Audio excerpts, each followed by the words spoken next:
Atheist Nomads, episode 159, with Moe Spencer. The podcast you're about to listen to includes cursing and talking about hoo-haws. Please be advised.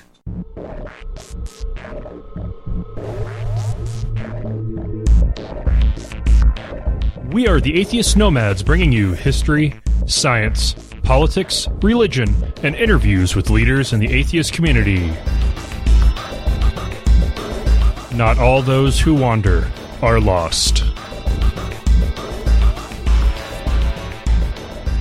Welcome to another episode of Atheist Nomads. I am Dustin. Joining me as always is Wesley. Hello, everybody. And joining us today is Moe Spencer, marijuana attorney extraordinaire. Yay! Hello. Hello, good to be on. Welcome to the show, man. Man, thanks for inviting me. It's great. It's an honor. Thank you. Yeah. So you have no idea who we are, but that's cool. Let's let everybody know who you are, so maybe they can, avail you of your services at some time. Moe, I met you at a lovely small show that Shelley Siegel put on just recently. That's right. And you sounded like a really awesome guy. Wanted to talk with you some more. Okay. But any day that you get to see Shelley is a good day. So you know what? Yeah, she an Australian coming to town singing on guitar. You take advantage of that. Oh yeah, definitely. In fact, she's working to be a citizen now, living in LA. But still, we're gonna have to have her on the show to talk about that sometime. Great. So, tell me about yourself. You actually are an attorney specializing in weed stuff? Yeah. What does that entail? Yeah, marijuana. So,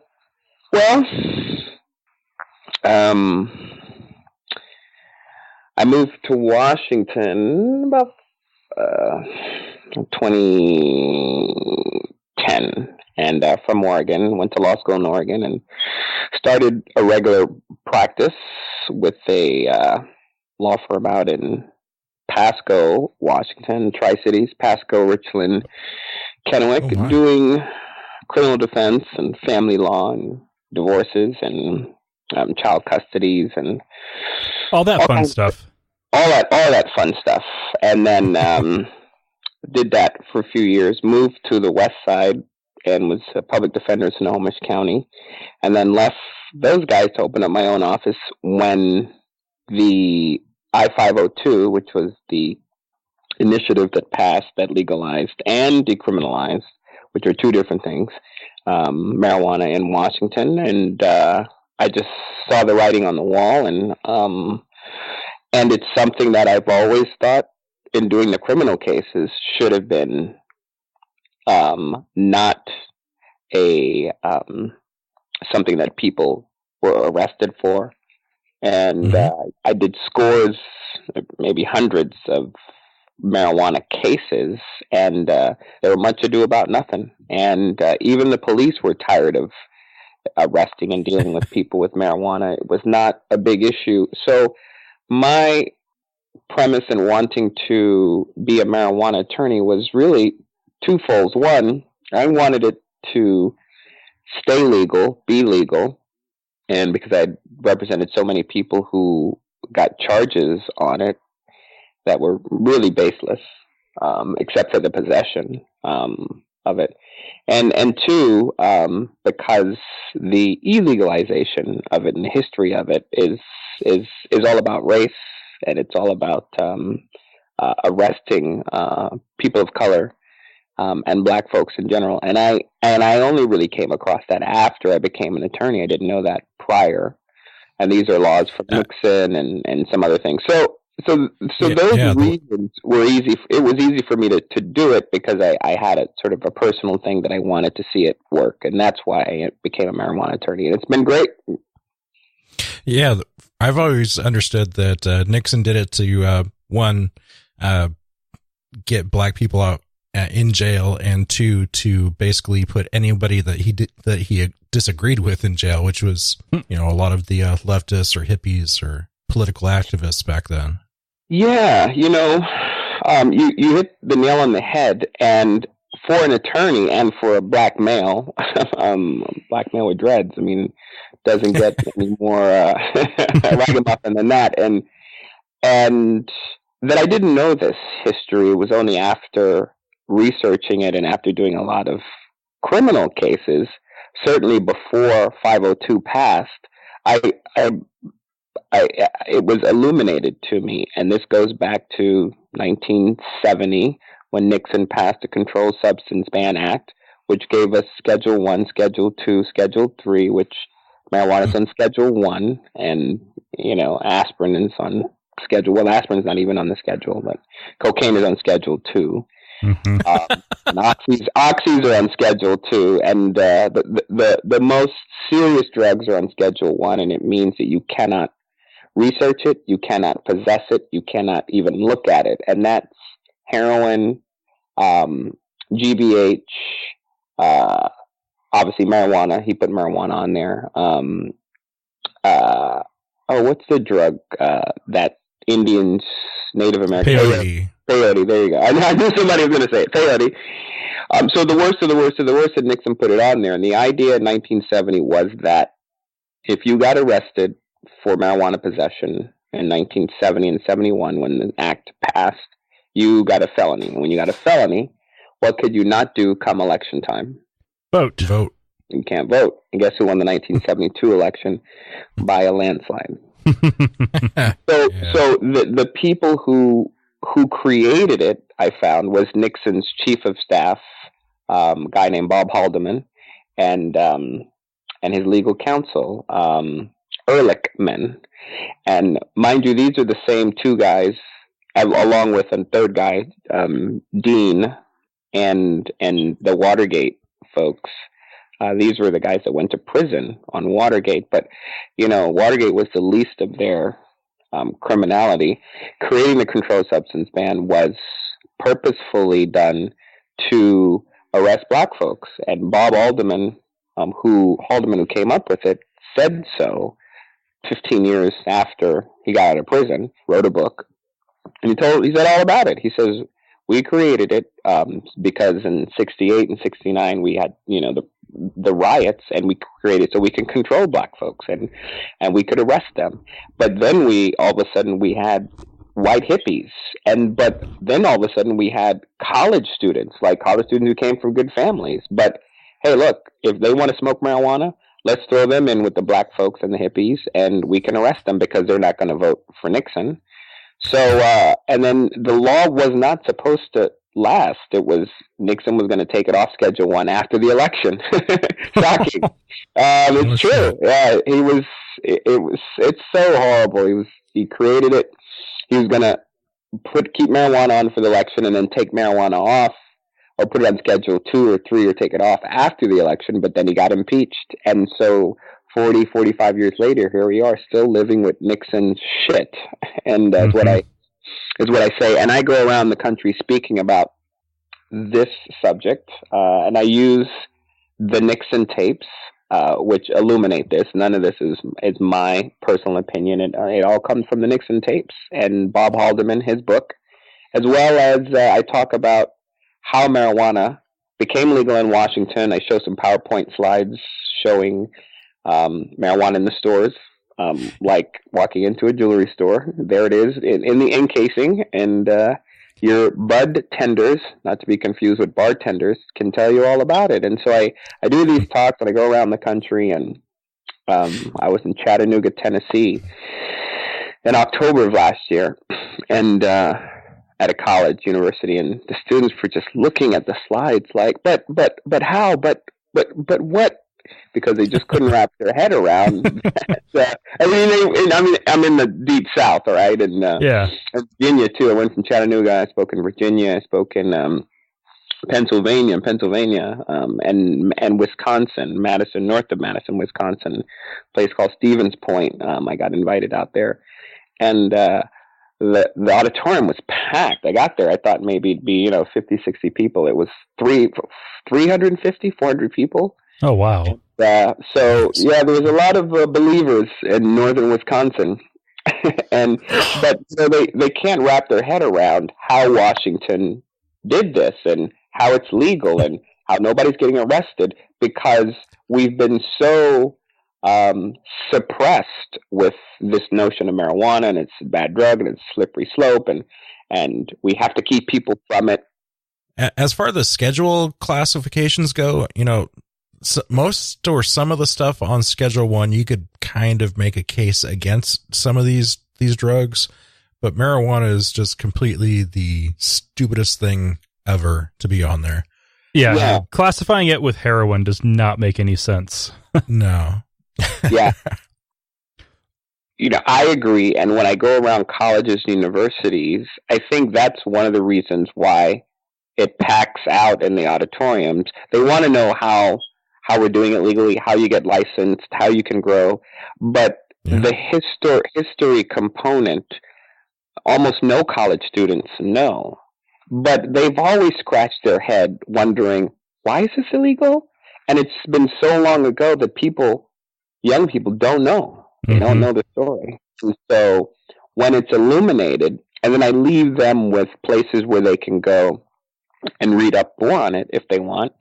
And I get follow-up emails all the time saying, oh my God, I just read this or I just read that. And, it's more the Nixon tapes or more the people who worked in his administration, who are the people who created the laws, who admit what they did. And so it's not a secret. But people always scratch their heads going, why is this illegal? And now they know. And so I enjoy turning that light on. And I think that when it's illuminated to people, and I say, so now what do you think about it being illegal?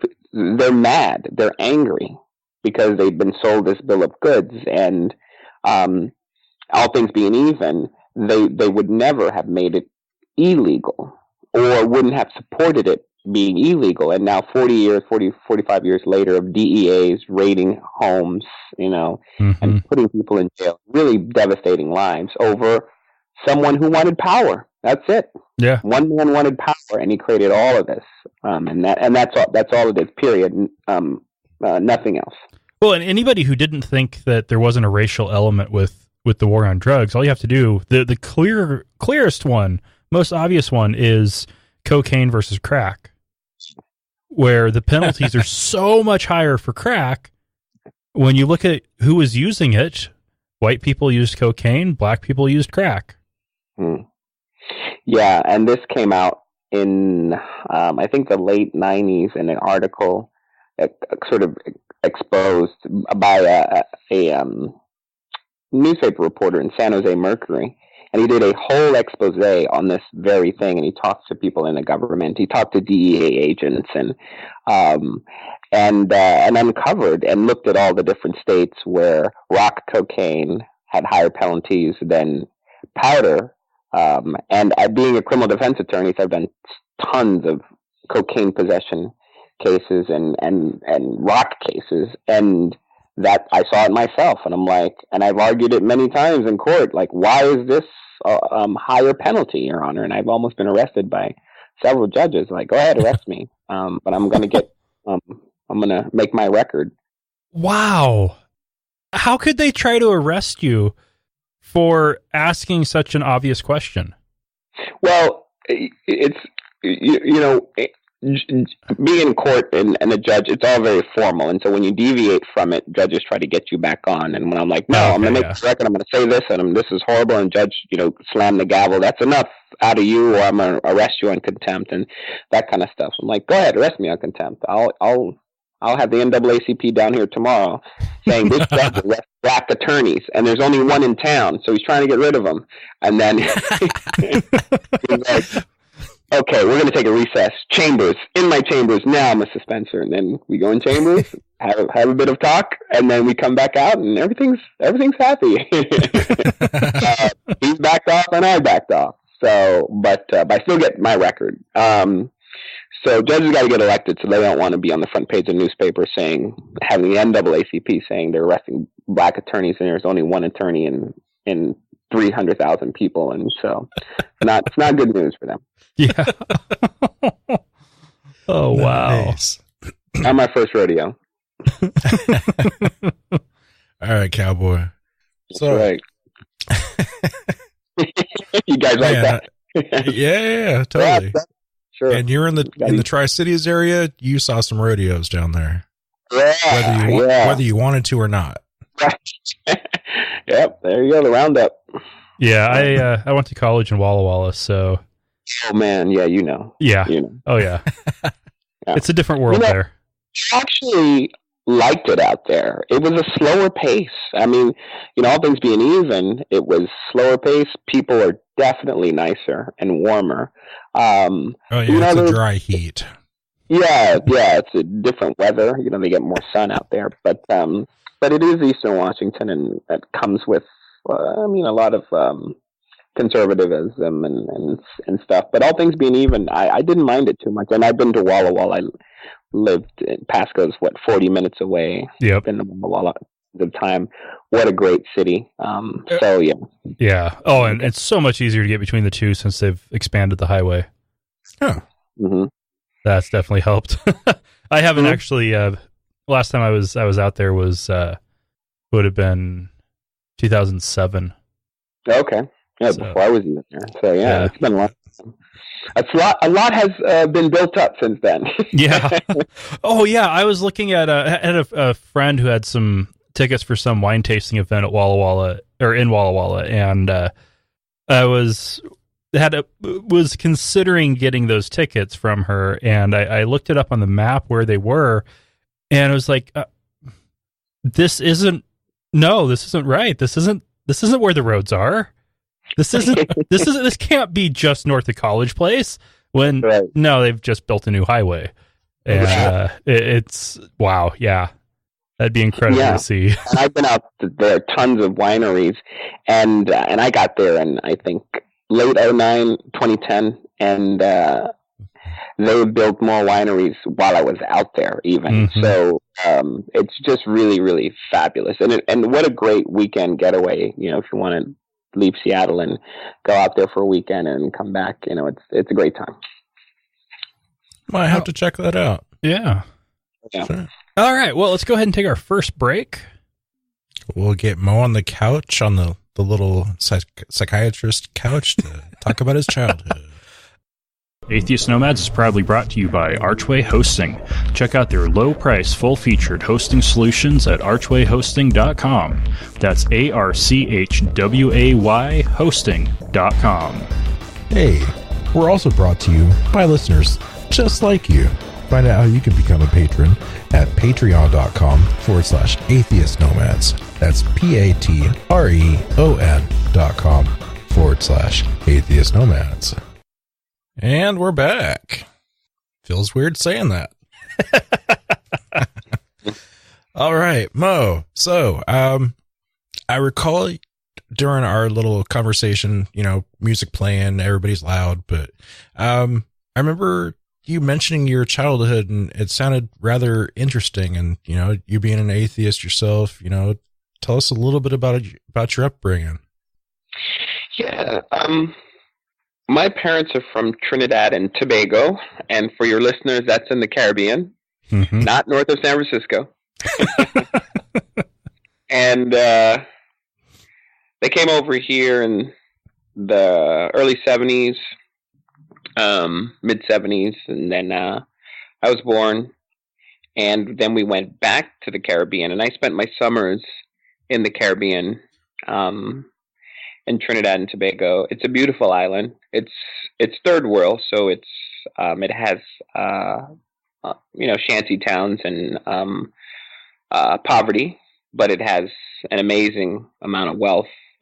So large disparities, and most Caribbean people, whether you're from Trinidad or Jamaica or St. Croix or Nevis or Barbuda or all these great islands, a lot of people migrate either to the UK, because so many of the islands were British provinces and then became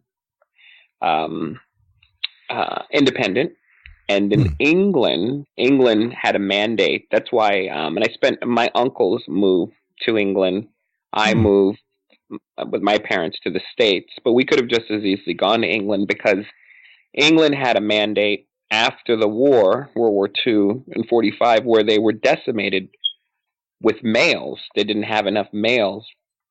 So they gave a lot of their far-flung empire independence and then also decreed if you want to come to England, you can come. So that's why you see a lot of Pakistani, Indian, Caribbean, and it's a very interesting history that they don't teach us in America, and because it's not American history, and that's fine. But that's why you have all these mixed of people in England. Certainly by the 50s, and certainly in the 60s, you got a large Caribbean population in the 70s as well. And my parents came here, and we grew up here because people are looking for lives, because you can only make such a living in the Caribbean in these times, the 60s and the 70s. And my dad worked for the Ma Bell before the breakup, the telephone company. And some people may remember that. And Bob Bell and all the baby bells. Yeah, and we had a good life. And in the Caribbean, it's a very Catholic. The Catholic Church is everywhere, and they've done a great job in converting souls in the Caribbean. Certainly, in the 40s, the 30s, the 40s, and certainly by the 50s, you've got a large Catholic population, and certainly Latin America, Latin Caribbean, and then also Afro-Caribbean, such as Trinidad and Tobago and Jamaica, and then Latin Caribbean, obviously Dominican Republic, Cuba, obviously huge Catholic nations. And so, and my grandparents were Catholic and religious. My parents not so much. And then we came to the States, and then I grew up in Texas. We moved from New York. Most people in the Caribbean land in New York or Miami, and then they filter out after that, because New York and Miami is where you have large Caribbean neighborhoods. And just like immigrants that came from Europe, you land where your friends and family are, and then you stay there for a while, and then you get your own apartment, right? And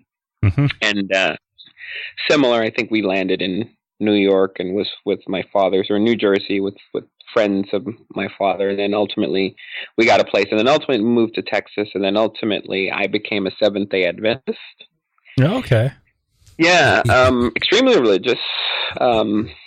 Sabbath on Saturday, very similar to Judaism in many ways, and grew up a very obedient Seventh-day Adventist boy. And then by the time I was a teenager, I started backsliding because, you can't play sports on the Sabbath, and you can't eat pork, and you can't do anything. The Saturday's the day of rest, and so you just sit around not doing anything. So you went to public school, I take it? Went to public school, Texas. Grew up. This is in Houston, and outside of Houston, you have these large public schools in Texas and in Houston, and a lot of the schools are really good in Texas, I will say. Even the public schools are well funded. In some areas it isn't, but where I was, well funded. A lot of kids go on to college and college prep, and we didn't have AP courses back then, but we had what was called GATE, GAT as in Tom, E, and GATE classes then became AP classes. And so, but went to public school, and then ended up leaving the church sort of 18, to be more rambunctious and more free, and went off to college, and that's a whole nother episode. All right. So yeah, you were a lot faster at it than me. I didn't leave the church until a year into my time at the seminary at Andrews. Wow. you went the whole bowl of wax and was there for a year, and then go, what am I doing? Yep. One of the reasons why I like your show is, talking to those converters, right? Those people who grew up relatively obedient, with a presence of God and or notion of God in their lives, how you're supposed to act. And one hand, I think it obviously we grew up our formative years under that auspices, and I mean, it must have contributed to who we are Mm-hmm. somewhat. Oh, definitely. You would have to, and then you become who you become, and a teenager, you're in your 20s, and then you become an atheist, and it isn't an easy journey. It's not, especially when you grew up with this notion of God and religion, and to break free of that, I think it really is the the man or the woman who really has thought about it to go against that, all that they know, to say something is afoot here, and what I believe in spiritually and what I was told conflicts, and so I want to have a deeper understanding of that. And I think that millions of people in all walks of life, I think, come to this, and whether they stay or whether they go, but this notion of who we are and why are we bound by religion, or is it spirituality, or is it energy? What is it per se? And wrapping your head around why God would, take my auntie or my uncle or my brother, and trying to wrap your head around that, and then to then come out on the other end saying, I believe there's a higher power. I believe there is some sort of spirituality. I don't believe in God. It is not an easy journey, and I think everybody has gone through it. That yoke and those blinders that you wear, some people can lift it up a little bit and peek out. Some people can actually take it off, but a lot of people just can't remove it.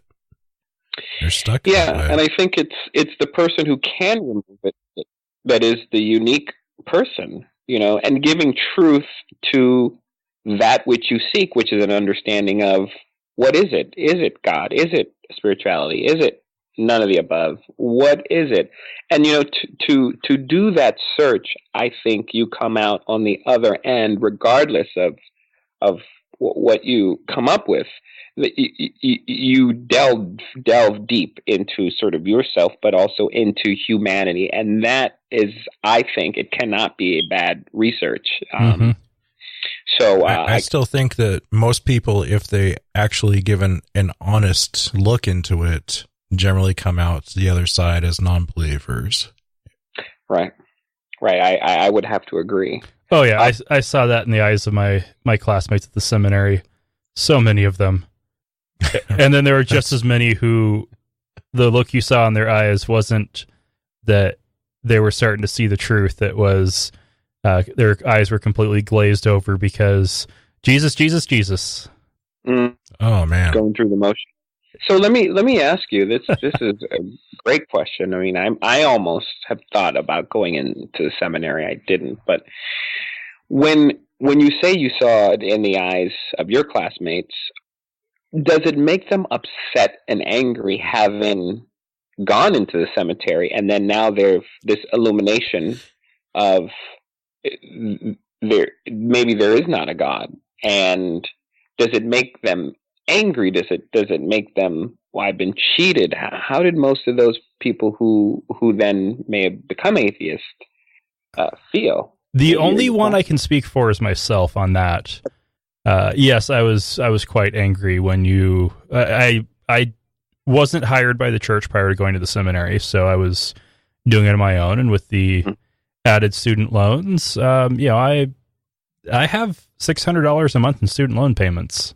And that was getting a bachelor's in theology and spending a year in graduate study that I didn't complete. And that it still hurts, and there is still anger there. Yeah. Wow.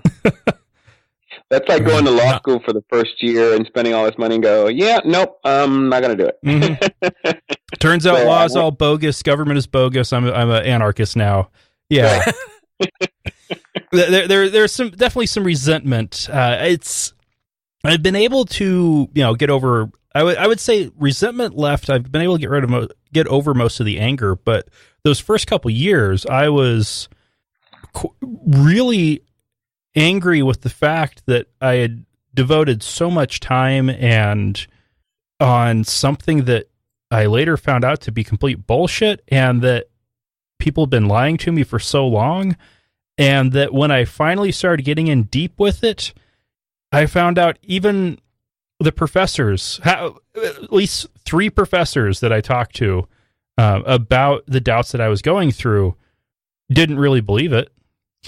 And I know from knowing you over these years that you took it seriously. You were earnest about it. You were like in there. You were deep. Those professors, they were able to believe it and live it while simultaneously knowing it's bullshit, because they were able to accept it on existential grounds. And I took it too seriously to be able to do that. You were definitely a literalist, weren't you? Can you explain that? Explain what the professors did that when you say existentialistic grounds.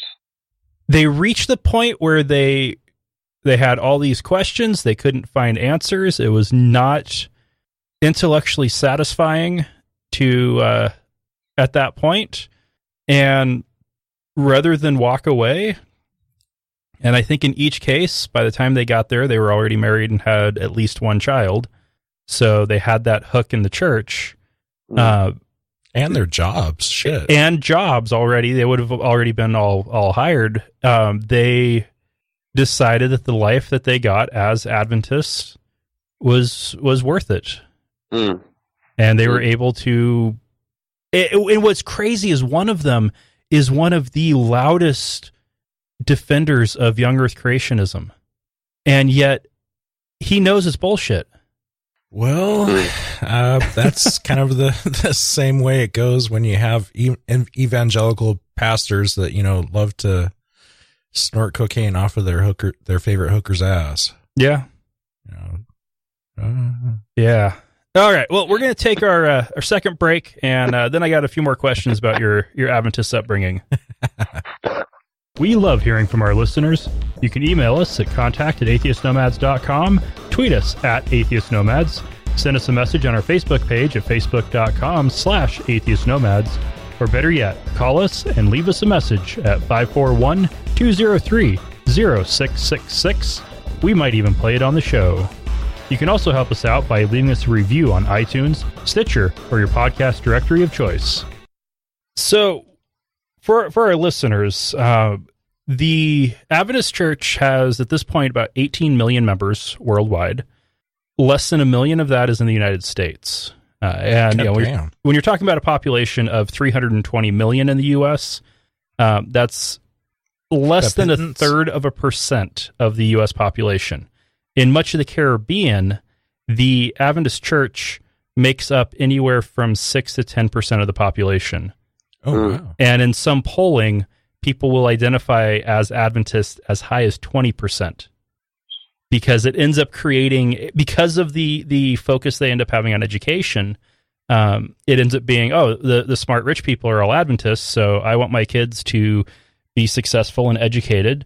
So people drop their kids off at the Adventist church while they go to the bars and hope they can get into the Adventist schools. And they know if they do, they'll go off to college and get a degree and be rich and successful. Wow. And so there's a bunch of people, and like Jamaica, I know in particular, where there's a lot of people who, their parents dropped them off at Adventist churches. They haven't been in an Adventist church in 25 years. And yet, if they're asked about religion, they always mark Seventh-day Adventist. And so with that, I'm curious, did your parents convert to Adventism as well? No, it was an interesting story. So, I did not know those numbers, by the way, and the numbers that you gave in the Caribbean and even in the States. That's interesting. We moved to Texas and in an enclave where you had a lot of Caribbean people. And our next door neighbors were Adventist. And so my mom and dad, instead of dropping me off at the Adventist church and heading to the bars, they just dropped me off at the neighbor's house. Okay. So the concept was still there. The concept was there. And I pretty much went to church with the next door neighbors. Their last name was Haynes, Haynes, and I'm still close with their family today. And my best friends are the Haynes, and I went to church with them growing up. And it was through them that I became ultra religious and Seventh-day Adventist and following all the tenets. My parents, not so much. As a matter of fact, to this day, my dad is a complete and utter atheist, and he was even when I was going to church as a teenager and prior to being a teenager. And I was trying to convince him to come to church. Oh, wow. He's got some interesting concepts even then and now about religion. But we share a few of them. I'm not as hardcore as him, but and my mom was not religious at all. Now my mom is ultra religious. Like she's gone 180 the other way. Wow. And she's a Baptist. She lives in Texas, and she's a Baptist. No. And deep Southern Baptist. And so we moved to Texas where there was religion all around us. And so one of the things about what you're saying about when you are outside of this country, whether you're in the Caribbean or England or Europe or what have you, the notion that religion is in every facet of life, and that it's where you would drop your kids off to go, obviously, to school. It's an Adventist school or a religious school, and then there's an element of religion within the school, obviously, and also then church, and hiring practices throughout the decades. When you have these bedfellows, people tend to hire Adventists and tend to hire Catholics because they know from whence they came, right? Because they're also that. So it then becomes a social movement, and much more so than a religious movement, that you're a part of that group. And I haven't heard it put in that context like you did in a long time. I've obviously I had religious classes and different when I was in university, and I remember talking about this thing in terms of it really is a social movement, and keeping up with the Joneses and getting in there so that you do get preferential treatment, so that you're in the in crowd kind of thing, and it has nothing to do with religion per se. And you do find that in the Caribbean and in Latin America, and in Europe. So that's an interesting concept. But no, my parents weren't religious. I grew up with the neighbors, went to church with the neighbors, became really a religious zealot when I was quite young, and followed the tenets to the nth degree, and would punish myself if I broke them. And believed in my penance, and man, I bought it hook, line, and sinker, and breaking away from that, when you break away from that, the people who remain in the church, really chastise you for breaking away. And that was hard, because when you have friends and people that you love, saying what you're doing is wrong and you're breaking our hearts and you shouldn't do that, and man, it really affects you. And so you go through this turmoil where you're already going through it as a teenager, at least I did, and you're going through all kind of stuff, and then you've got this religion issue on top of it. It really was an interesting time in my life, and but yeah, and then I backslided probably roughly around 17, and by the time I was, say, 18, certainly by 19, was out of the church and seeking redemption from having been in the church. And was it a black church or white church that you were going to? Yeah, so this church was predominantly black. It's funny because, in Texas, you've got black churches and white churches in the South. And Seventh-day Adventist, it's relatively mixed, probably because the numbers are so small. But even within the Adventists, you would have black churches and white churches. But then, we would do these 3-day, what do you call these? Camp meeting? Yeah, camp meeting. But, in the 20s, you see this old footage of people going out into the fields with these tents, revivals. That's what we call them, camp meetings or revivals. And we used to do these 3 and 4 day revivals, man. I mean, like 1920s out in the country style. And you know, everybody, you drive to a location and people are sleeping in, you know, 8 to a room on the floor with your backpacks and your sleeping bags and get up. And it was actually kind of, you know, it was kind of fun. And you're meeting all kind of new people. And it was a very social gathering, a social aspect of the religion.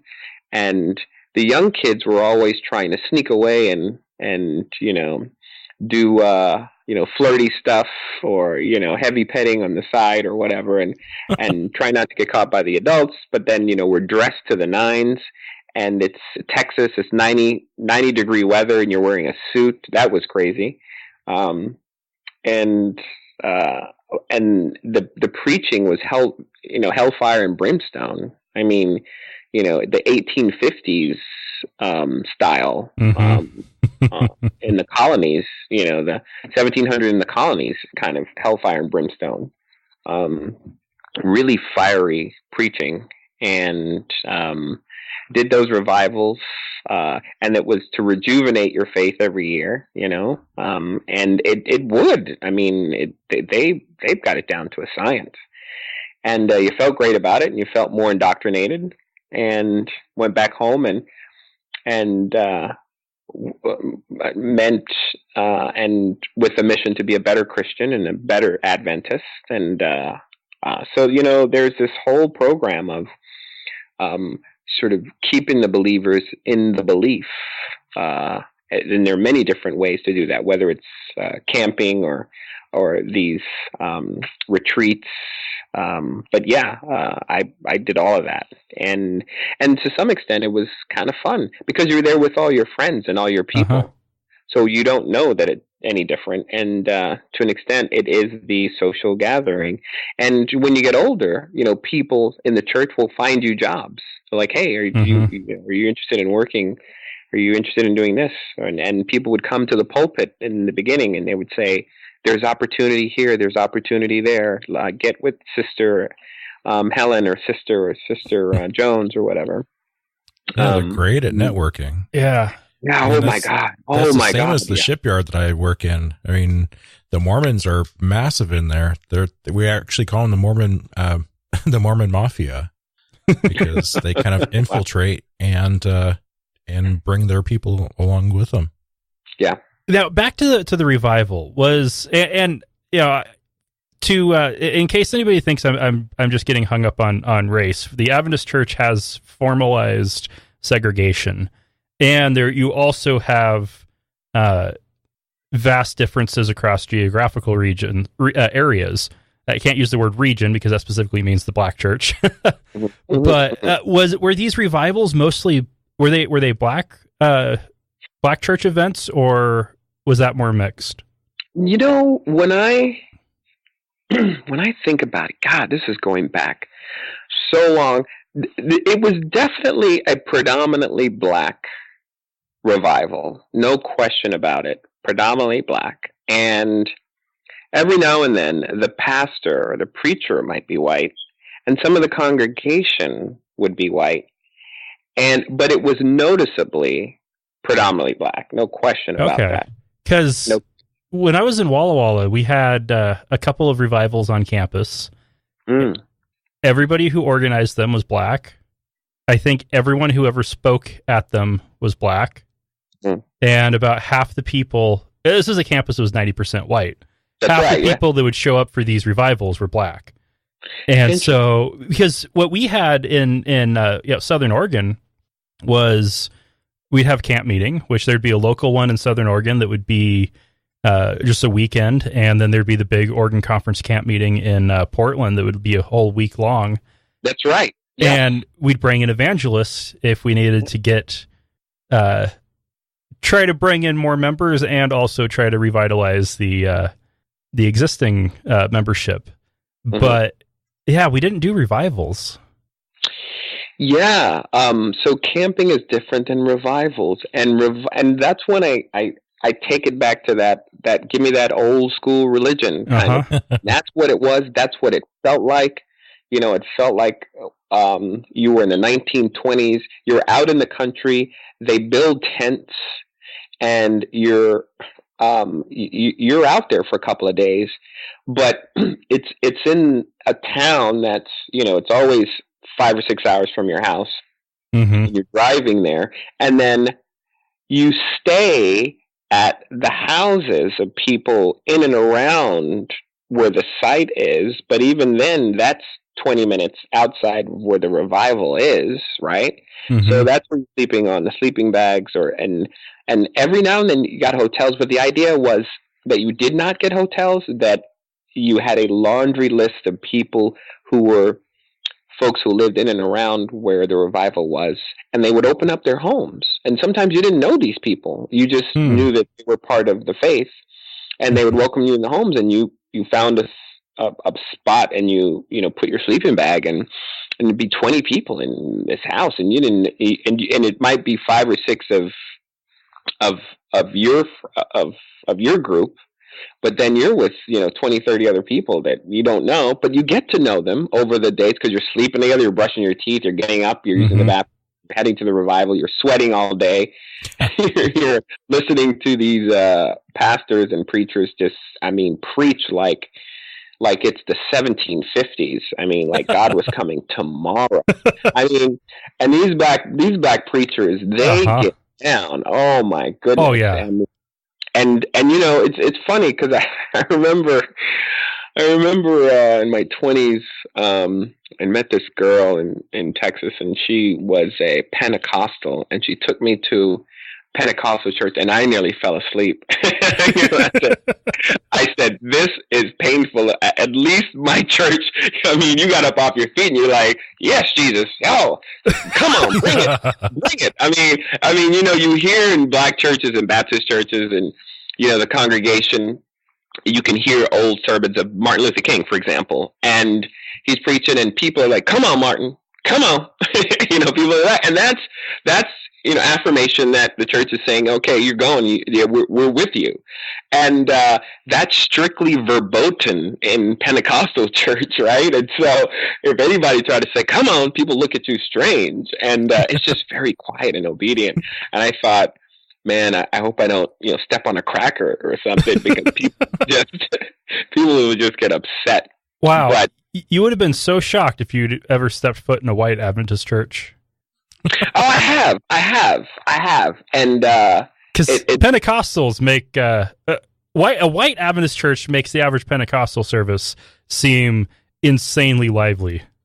Yeah. Oh, no. Yeah. Well, I have, and maybe it's the South, but the white Adventist church and the predominantly white, and I remember going to them, they tended to be way more quiet because it really is the leader who's doing it. So if your pastor is hellfire and brimstone, then the church is hellfire and brimstone. If he's sort of obedient and one step, one foot in the grave, or very, very quiet, and then the church tends to be that way. So the church, I felt, and I've been to many different Adventist churches, take on the context of their leader, I think, but I have, and it's night and day. And I remember, must have been 16 or 15, and we'd gone to this church. It was in Houston. We lived outside of Houston, small town called Baytown. B as in Bob, Bayton, Baytown. And we were on the other side of Houston. I know it was like an hour drive, and we got there, and it was mostly predominantly white Seventh-day Adventist church, and it was just quiet.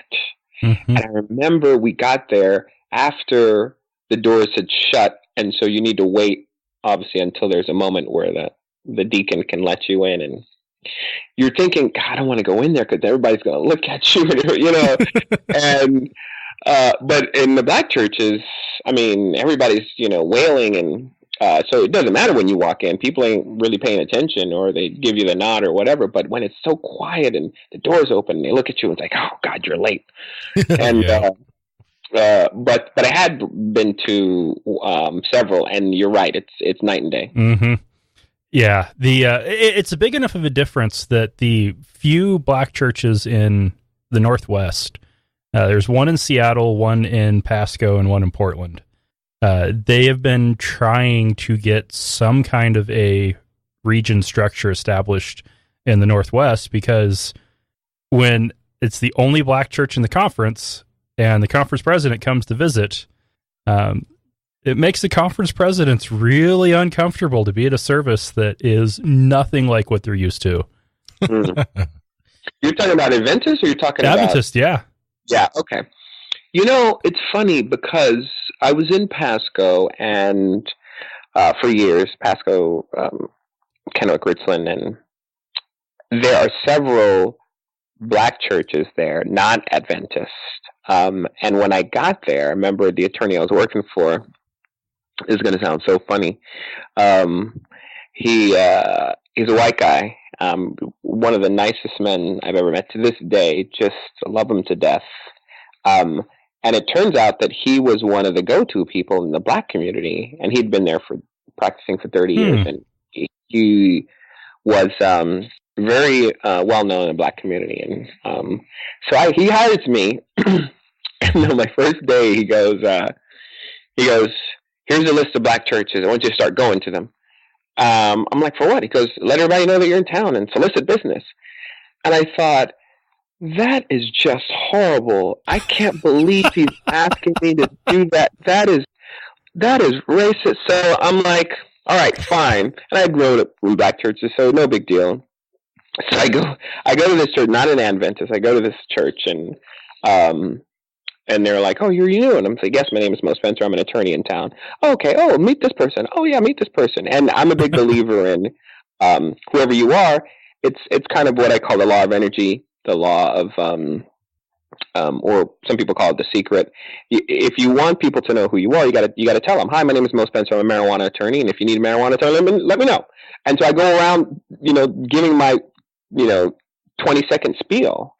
And then people will go, "Oh, well, that's Moe Spencer. He's a marijuana attorney." So I'm in town, and I was not a marijuana attorney then, but and you may not want to say that in a black church, but you'll either get a lot of looks or you get a lot of looks. Like, "Can I talk to you afterwards, man? I got some news for you." Or, "Shame on you, young man." But extremes both ways. I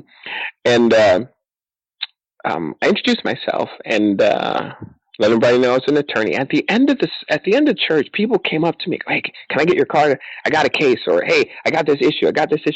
And so after a few weeks, a few Sundays, I went to all different churches, and the odd, fucked up thing about what my boss said was true. And a couple of weeks later, business started coming in, and I went to him and I said, "Hey, you told me to go a couple weeks ago to the black church." He says, "Yeah."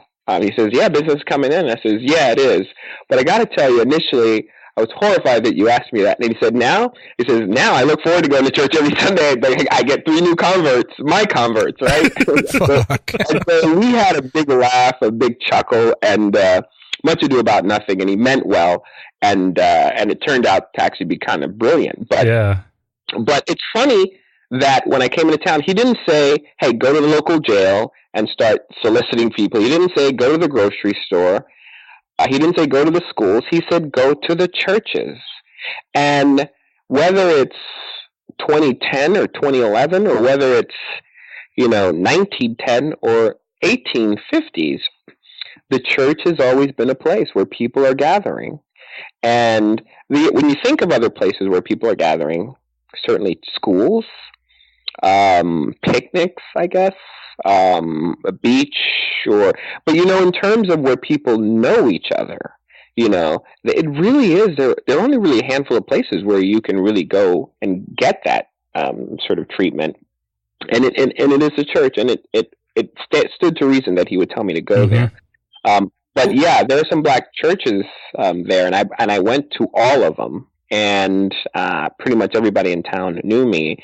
And they were very fiery church. Now, in Portland has a huge church. It's not an Advent. It's a Baptist church, but it's where distinguished speakers come, authors, artists will come and speak there in the Black community. And that was where I would go, because I was invited by friends when I lived in Portland to go to this church.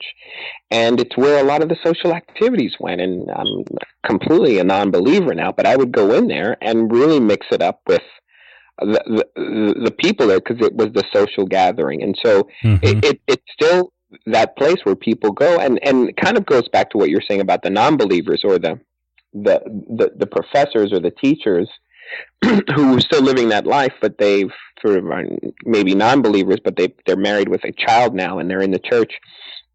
It provides a life, and it provides a social aspect that if you are a non-believer, you really can stay put and just sort of continue with the nod because of the social aspect of what it gives your life. And that I always thought was interesting. Yeah, there's a big push for stuff like the Sunday Assembly, where it kind of helps bring back that sense of community without the religion. But yeah, churches fucking are masterful at that. It's especially important for minority communities, not just Black, but you look around, and of course, my most of my knowledge with it is all with the Adventist Church. What you have for most of the diversity in churches in the Northwest is Spanish churches. And usually what you'll end up having is you have the white church that meets in the main sanctuary, and then in some smaller space at the same time, there is the Spanish church, where there's one pastor who's got a circuit of 10 of these little congregations that are usually 10, 20 people. But then in the bigger cities, Portland and Seattle, you've got, there's and they're pretty small. You have small Black churches. You'll get Filipino churches, Vietnamese churches, Korean churches, and each community ends up getting their own church. And it makes sense if you're kind of on the edges of society and you're not really an enfranchised part of the larger community. You want to have your own space. Not only that, I can add to that. When I was growing up in Baytown, Texas, outside of Houston, and I started going to church with my neighbors, we had a Seventh-day Adventist church, and you drive past it on the way to school, and you'd see it every day. There it was, the Seventh-day Adventist church. Oh, that's my church. And we came to church 7 a.m., 7 or 8 a.m. I just remembered it was god awful early.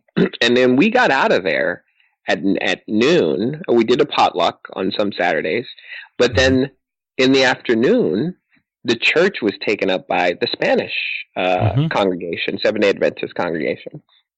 And then I remember there was another church across town where the church was owned by a white Adventist congregation, and then we went there in the afternoon. So we were like the Latinos, where you're renting that space and you're showing up afterwards. And in contrast, in Portland, the Baptist church I was telling you about is called Highlands, Highghland, Highlands Baptist Church, very prominent. We're there in the mornings, and I remember leaving.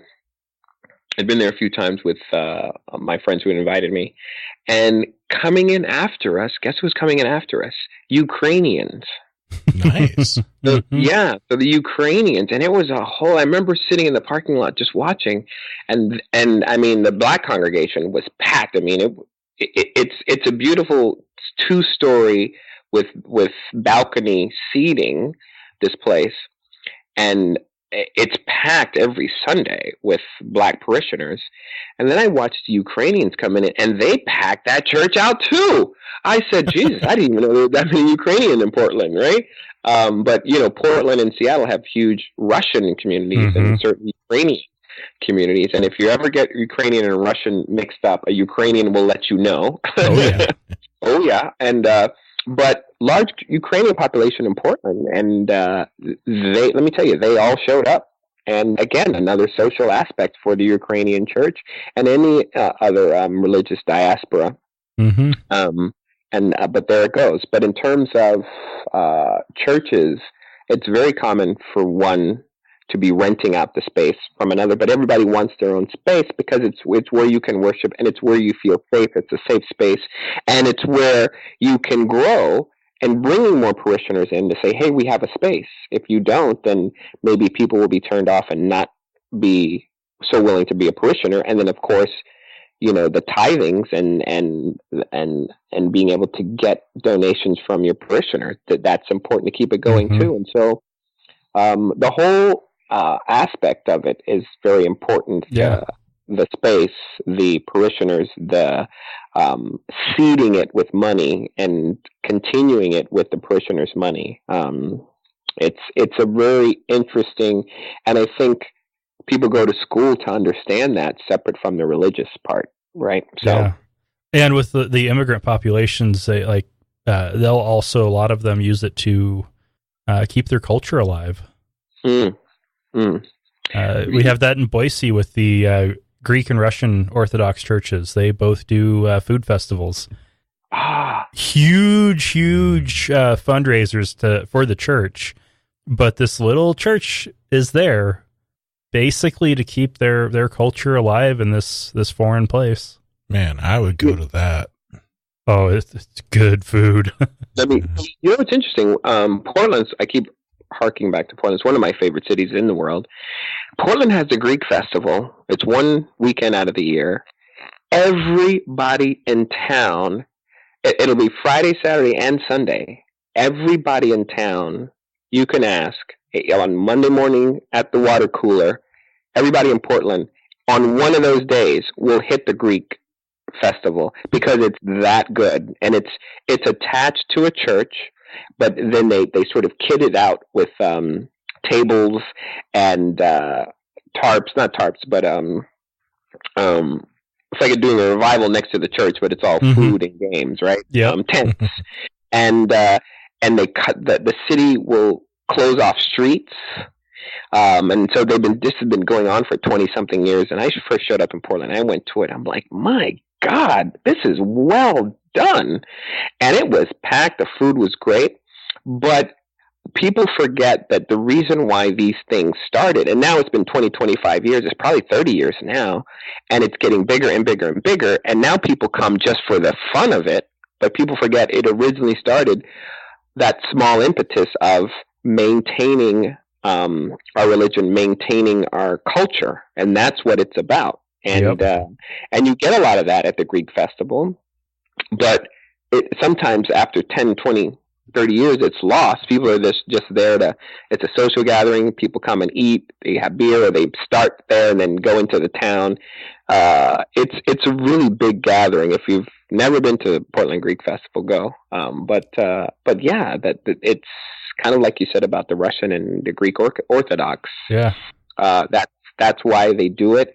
And initially, these things started maybe in the 70s and the 80s, and it was very small, and it was just a Greek community, and then it just got bigger and bigger. And but yeah, that's the original impetus as to why they put them together. Yeah. All right. Well, we are running out of time. This has been really fucking fun. Yes, it has. Man, we could talk forever, and you know it's interesting, and I know we're out of time, but I haven't really thought about these revivals that we used to go to in ages. So thank you for sort of bringing that. But also these notions of Adventist Black Church. You know, forget the Southern Baptist Church and the different Catholic dioceses, but it just goes to show how even religion, you have these separate entities on race, and I always thought that was interesting. Yeah. Well, there was a recent survey that we talked about this on the show. Probably 8 months ago or so, with religious diversity within different churches. Adventists were number one, roughly equal numbers of white, Black, and Hispanic. Do you know why? Marketing? The marketing is not effective with white people. The church membership has been stagnant, and they have been very successful with Hispanics, the same way as they are very successful with both of those minority communities. They have a message that works well with disenfranchised people. Yes. And when that's your message, it's easy to get the downtrodden. It's not easy to get middle-class white people. They're also helping to push education. Uh-huh.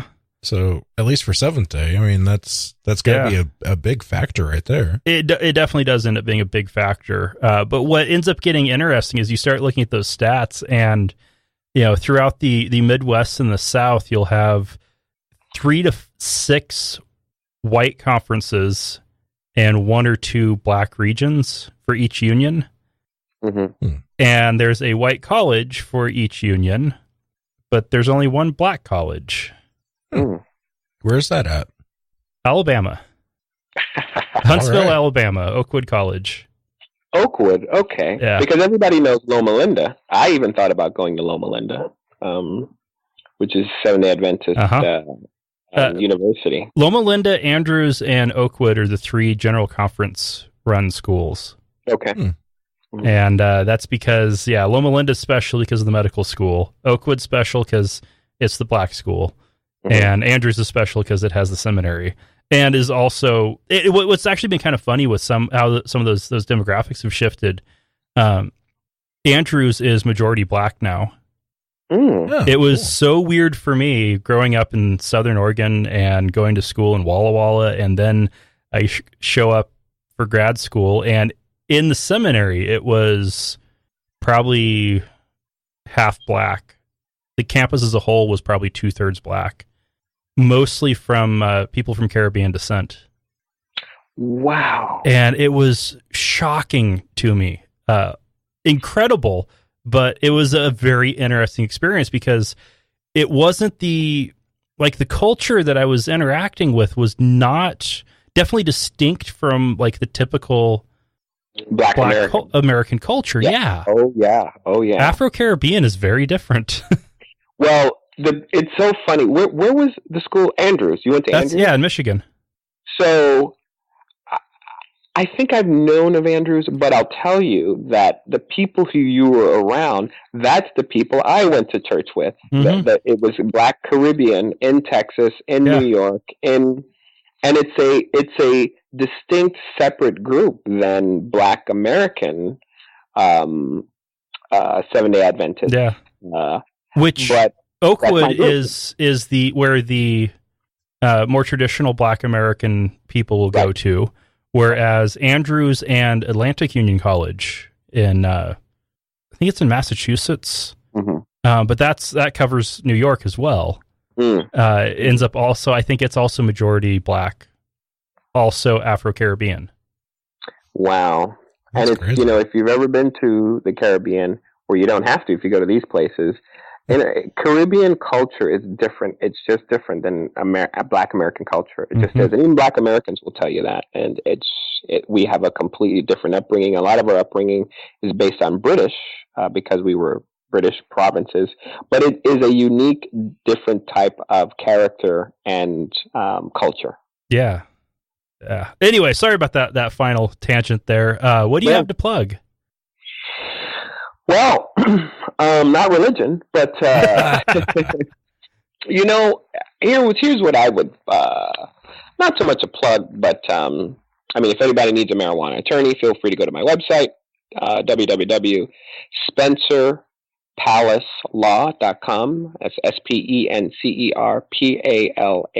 SpencerPalacelaw.com. Palace because when I was a kid, I liked castles, and castle was taken. So I did Palace instead. If you need a marijuana speaker to come in, I'm doing work with different state bars in Oregon, and I'm trying to do some work here. Whereas if an attorney is requesting I come out and speak about marijuana law, or if a school wants me to come out, or a business, I'll come out and I'll speak to you about marijuana law and why it should be legal and if not legal, decriminalized in every state. Happy to do that. That's my dream. I don't want people getting arrested for that anymore. And I want people just to be happy in general. That's my plug. Alrighty. Badass. Thank you very much. It's been a real pleasure. Definitely. It's been a lot of fun. Real pleasure. And I owe both of you guys some beers because this was my pleasure. Absolutely. Sweet. If you like the show, consider giving us some financial support. We make it really easy with one-time donations or to support us on a per episode, monthly, or even annual basis using PayPal or Patreon. Find out more at atheistnomads.com. Use the links on the right side of the page. $1 an episode is all we ask. Please think of the kittens.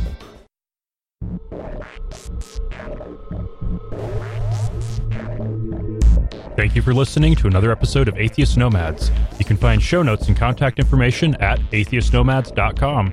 Follow us on Twitter at Atheist Nomads, and like us on Facebook at facebook.com/atheistnomads.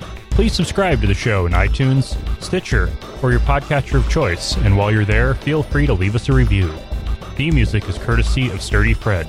Until next time, this has been the Atheist Nomads.